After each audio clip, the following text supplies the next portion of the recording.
ഇതിപ്പോൾ ചക്ക സീസൺ ആയതുകൊണ്ട് തന്നെ ചക്കക്കുരുവിന് പ്രത്യേകിച്ച് ക്ഷാമമൊന്നും ഉണ്ടാവില്ല അല്ലേ? അപ്പോൾ ആ ചക്കക്കുരു വെച്ച് തന്നെ ഒരു അടിപൊളി ഈവനിങ് സ്നാക്ക് ഉണ്ടാക്കിയാലോ?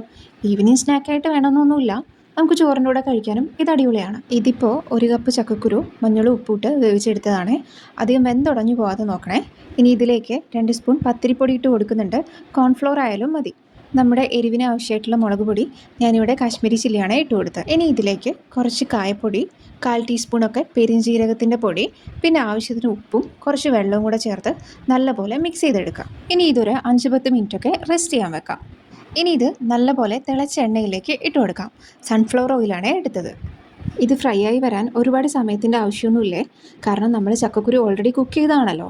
ചക്കക്കുരു കുക്ക് ചെയ്ത കാര്യം പറഞ്ഞപ്പോഴാണ് ഓർമ്മ വന്നത്. ചക്കക്കുരു കുക്കറിലിട്ട് ഒരു വിസിലടിപ്പിച്ചാൽ മതിയേ. ഇനി ഒരു 1-2 മിനിറ്റൊക്കെ കഴിയുമ്പോൾ ആവശ്യത്തിന് കറിവേപ്പില കൂടെ ഇട്ടിട്ട് ഒന്ന് ഇളക്കി കോരിയെടുക്കാം. നിങ്ങൾക്ക് വേണമെങ്കിൽ ഈ സമയത്ത് വെളുത്തുള്ളി കൂടെ ചേർത്ത് കൊടുക്കാവേ. അപ്പം നമ്മുടെ വീട്ടിൽ സുലഭമായിട്ടുള്ള ചക്കക്കുരു വെച്ചിട്ടുള്ള അടിപൊളി സ്നാക്ക് ഇവിടെ റെഡി ആയിട്ടുണ്ട്. നമ്മൾ ചക്കക്കുരു ഇഷ്ടമുള്ള ആൾക്കാരല്ലേ, അപ്പോൾ ഈ സ്നാക്ക് എന്തായാലും ഇഷ്ടപ്പെടും. പിന്നെ ഇത് ചക്കക്കുരു കൊണ്ട് ഉണ്ടാക്കിയതാണെന്ന് പറയേയില്ല, അത്രയ്ക്കും അടിപൊളിയാണ്. അപ്പോൾ ഒന്ന് ട്രൈ ചെയ്ത് നോക്കേ.